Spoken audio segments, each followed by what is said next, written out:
afternoon. So for today's afternoon, nandito tayo sa Kuting Resort. Dito pa rin siya sa may Maasi, or rather sa may Flor de Lis. So it's a perfect venue. Ayan siya, perfect. 'Di ba? Meron siyang pa-infinity pool ni Mayor. Ayan siya. O 'di ba? Pa-infinity, perfect. 'Di ba? Hi, continue. We're still here in Kuting. So, ayan yung Infinity. O, di ba? May pagka-social ng Very Light. Ito yung kanilang pool and other. Yan yung ayan yung...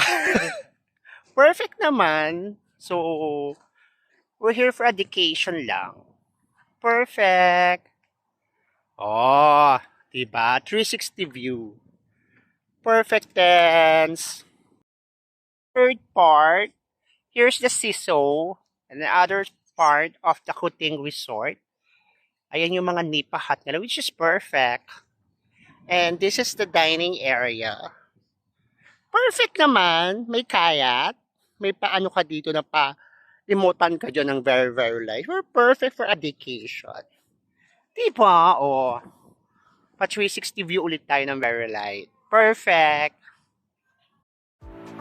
Hello katotoo, so welcome again sa aking daily video. So ang eksena ko po sa araw nito ay i-flex ang mga pictures ko during the time na nasa Kuting Reef po ako sa Macron Leyte. So as you can see sa mga pictures ko, so very relaxing po talaga yung area. So this is one of the beaches na very recommendable ko po if ever po na mapapapunta sila sa Leyte po.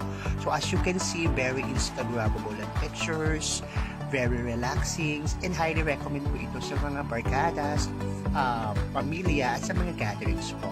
So during the time, we try po their bestseller halo-halo na napaka-combination po sa napaka-init na araw. So it becomes relaxing po. So again, ma'am, sir, thank you again for watching my videos and see you again.